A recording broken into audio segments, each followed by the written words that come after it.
Now who sent you, nigga? I ain't got no wit. Shut the fuck, shut. Say it again, say something else.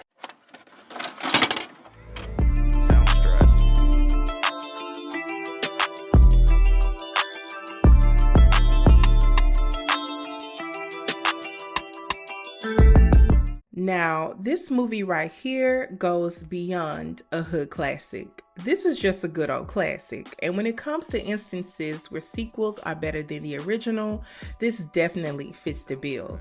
While Chris Tucker's role in the first Friday was iconic, Mike Epps carried the torch effortlessly in the sequel. And to think, we thought, or at least a large group of people thought, that it wasn't going to be good without Chris. They definitely proved us all wrong with this one. But anyway, while watching this movie, I noticed so many things. And now it's time to talk about it. So let's get into it.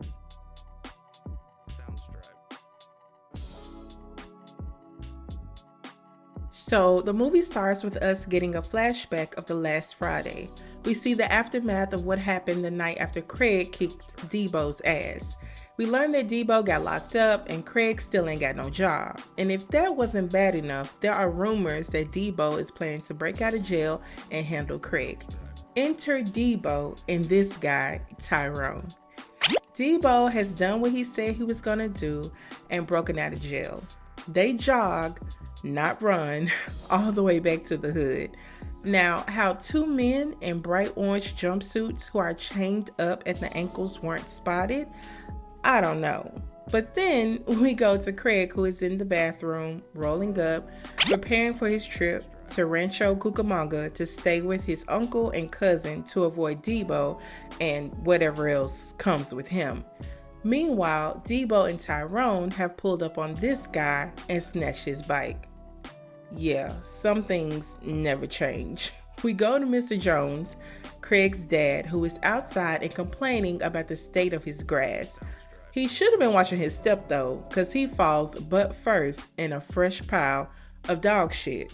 Now, how he didn't feel that, I don't know. It had to be still warm, but I digress. Tyrone and Debo are lurking in the bushes, unbeknownst to Craig and his dad. It's here where we learn that Craig doesn't even want to leave and is being forced to by his dad. We also learn that Smokey is in rehab and there's no telling when he'll get out. So don't expect him to show up in this film or franchise ever again. But Craig and his dad get the shock of their lives when they see a familiar face. Get away with it! Punch you!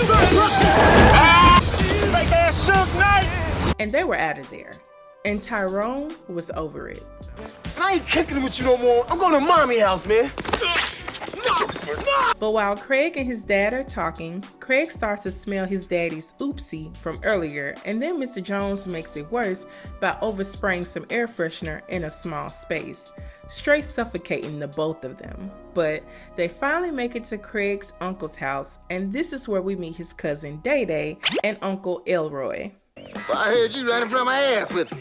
Day Day and Craig catch up with each other. Day Day tells them how different Rancho Cucamonga is from the hood. But you know, some things never change, like neighborhood bullies. The new neighborhood bullies, plural, in this hood are the Jokers. We got Baby Joker, Lil Joker, and Joker. Yeah, those were the names. And they also had a little dog named Chico. We'll meet him later. Day Day shows Craig his new car.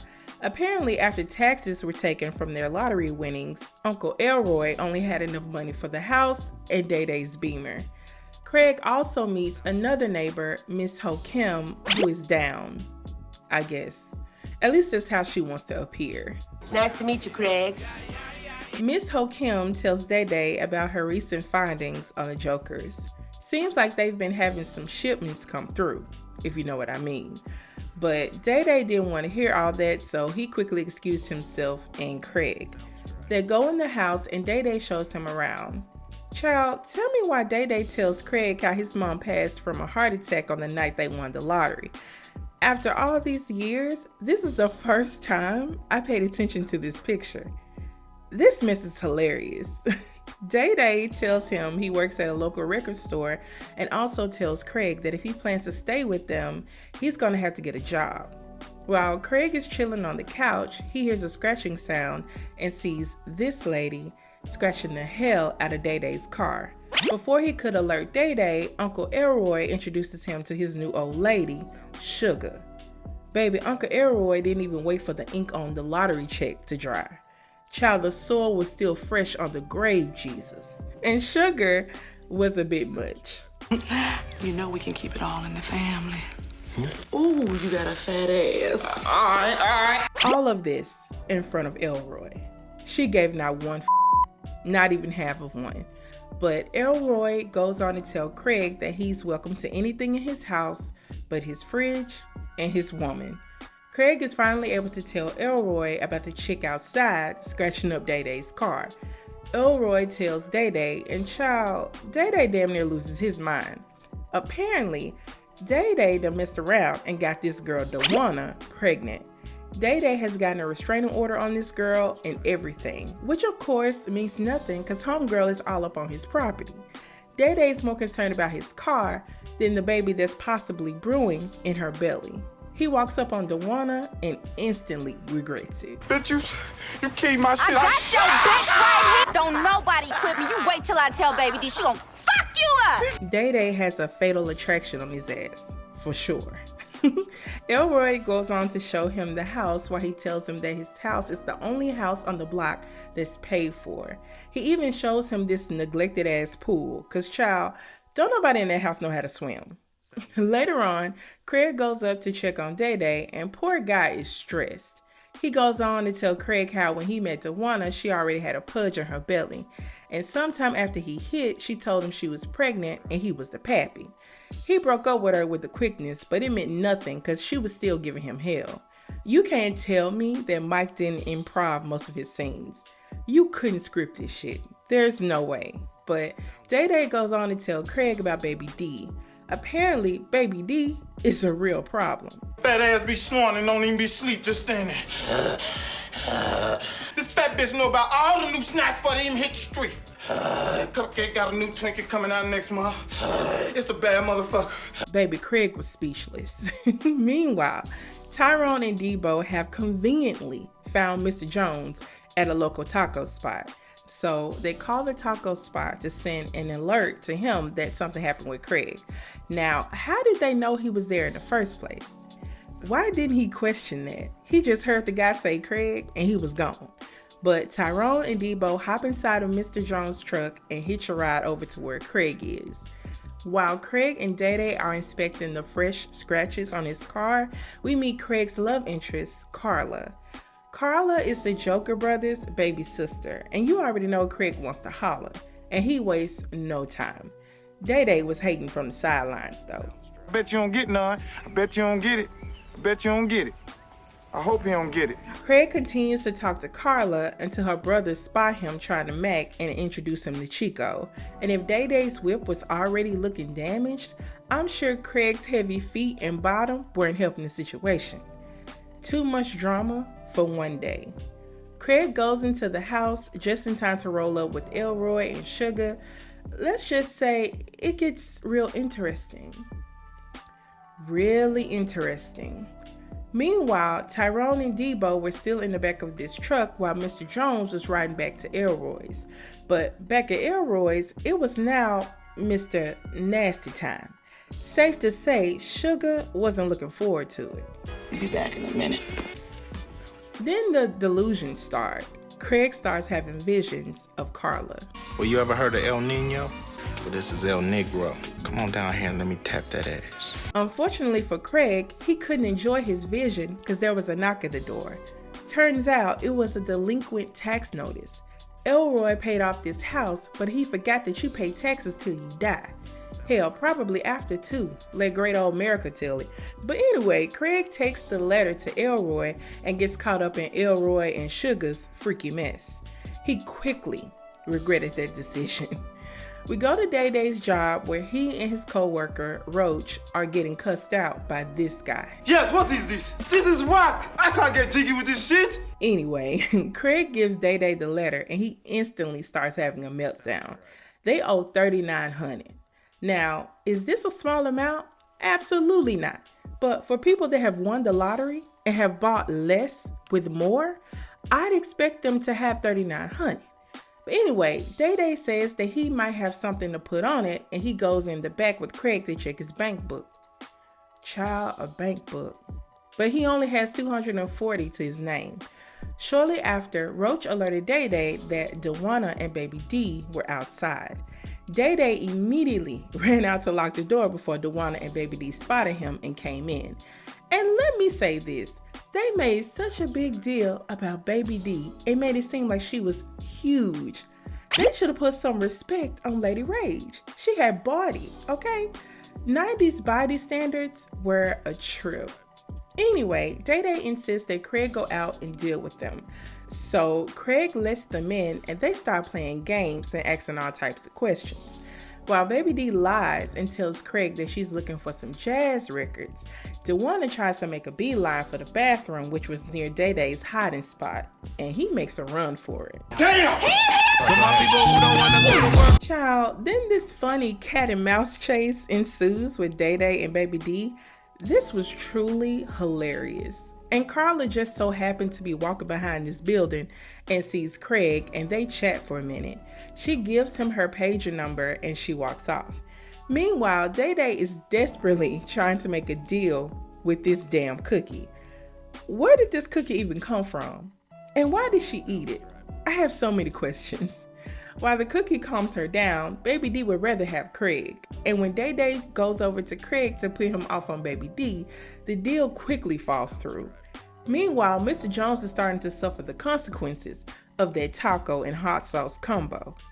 We go back to Day Day and he's still in his feelings. Roach offers some smoke to calm Day Day down. He also comes up with this bright idea to cover the weed smell by vacuuming the smoke. I doubt that this worked, but I guess it was worth a try and a possible injury. Hey, stop bullshit! Then it was time for us to meet Pinky, and he comes in with the perfect theme song. I guess somebody said Clifton Powell's name 5 times because he appears in this movie as well. That's an inside joke. If you know, you know. Anyway, the fellas are in the back not knowing that Pinky is on the premises. When Craig goes to the bathroom, he gets a surprise. Don't move. Goddamn head, smooth off. Pinky thinks that Craig is trying to rob him. He starts asking him all these questions that he didn't want the answer to. Now who sent you, nigga? Nobody sent me. Say another motherfucking word and this shit is over. And this was my part right here. I cried real tears when I first saw this. But where the weed at? I ain't got no weed. Shut the fuck, shut. Say it again, say something else. One of these days, we have to acknowledge his range and how hilarious this man truly is. But child, whole time, Day Day and Roach are in the back clueless as to what is going down up front. Craig is literally fighting for his life, and they're not hearing none of this. Day Day's too worried about that $3,900. I gotta think of a way to get this money by tomorrow. I gotta think of a way to get this money by tomorrow. Craig finally gets control of Pinky and is able to tell him that he's Day Day's cousin. Soon after, Day Day and Roach come out the back just in time for Pinky to ask another question. Is this your cousin? Yeah, that's my cousin. Good. Then you fired. Now, Day Day is pissed. He's blaming all this on Craig, but all this drama was here before he even got there. Yet and still, Craig vows to help them come up with the money. Listen, when Day Day got home and told his daddy the news about the taxes and the fact that he got fired, he thought he was going to get some compassion. But boy, was he wrong. We go back to Mr. Jones. Dude still stuck in traffic, trying desperately to get off the highway to release those demons.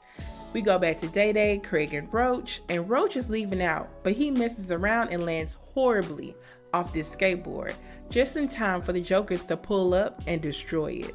As Roach walks back up to Craig and Day Day, Craig notices that Baby Joker is carrying and assumes there must be some money in it. And you already know he wants to get it. Roach was with it. Day Day, not so much. Mr. Jones is still trying to find a bathroom. He finally found one though, and a familiar face. I wouldn't recommend that anybody go in there for at least 35, 45 minutes. Smelling pretty bad. I don't know what happened. Get the fuck out of my face, Danny! Meanwhile, Craig, Roach, and Day Day head over to the Joker's house to start their plan. The Jokers go upstairs to count their money, just in time for Roach to try and distract Chico. Craig and Day Day make it over the fence and see the Jokers counting the money. Shortly after, Lil Joker barges in the room while they are counting the money to urge them to come out and enjoy the girls. While Baby Joker is all about the money, he has to make a choice: business or pleasure. Count my money, party with bitches. Hundreds and fifties, big ass titties. Craig and Day Day see them leave the room, so Craig goes in through the window but gets a surprise as he finds them and pockets the money. Meanwhile, Roach has fed Chico a whole weed brownie, and Baby Joker done found a locked door. He don't like locked doors, child, and he surprises the hell out of Craig. Craig eventually finds Carla, and instead of being scared, she's intrigued. He would have got them hands. What are you doing here? But he was able to shoot his shot briefly before Lil Joker barged in her room asking questions. Child, Day Day got worried about Craig and finally found the courage to jump over the fence and figure out what's taking him so long. He finds Roach getting high with the dog and they head over to check on Craig. Meanwhile, Carla and Craig are talking and things are getting spicy. Day Day and Roach knock on the door to... I'm not sure what the plan was. I don't think they had a plan. Whatever it could have been, they weren't going to be prepared for how the Jokers opened their door. And Roach was still mad about his skateboard and confronted them. Of course, this didn't go over well. Mr. Jones finally made it to Elroy's. He asked him about the message he received earlier. Elroy doesn't know what he's talking about, but he does notice one thing. You know you got shit all over the back of your ass. Craig and Carla finally get done doing whatever they were doing, and Craig heads off to Elroy's. Meanwhile, Day Day and Roach are being held hostage by the Jokers. When Craig makes it back to Elroy's, he gets a surprise at the door. Child, where did Miss Ho Kim come from? Meanwhile, the Jokers have noticed there's some money missing from the vault. Things are about to get real serious right now. Craig, Mr. Jones, Elroy, and everybody else start plotting on how they can rescue Day Day and Roach. Craig, his daddy, and Elroy head over to the Jokers. Child, he still got shit on the back of his pants. Elroy could have gave him something else to wear. Chico is too high to protect the fort, so all of them are able to get over the fence and spy on the Jokers. In case you forgot, Debo and Tyrone are still in this truck. Honestly, I damn near forgot about them. We really didn't need them in this movie, now that I think about it. But they are finally able to get out and stretch their legs and look for Craig. While Joker heads out to the shed to get some weapons, he gets run up on by Mr. Jones. Damn, you got knocked the fuck out. Baby Joker stops worrying about Joker and sends Lil Joker out to check on him, and he gets got by Elroy. But Elroy ends up messing himself up and knocks his own back out. Baby Joker goes out to check on his brothers and sees Elroy out in the yard and gets chin checked by Craig. Apparently, that was the cue Day Day and Roach needed because they started struggling with their chairs. Elroy finds them shortly after. Craig is in the backyard still whooping ass when he gets a surprise. You mean no one saw this big dude creep up out of nowhere? There's nowhere he could possibly hide, but he knocks out Baby Joker, and now it's finally time to settle the score with Craig.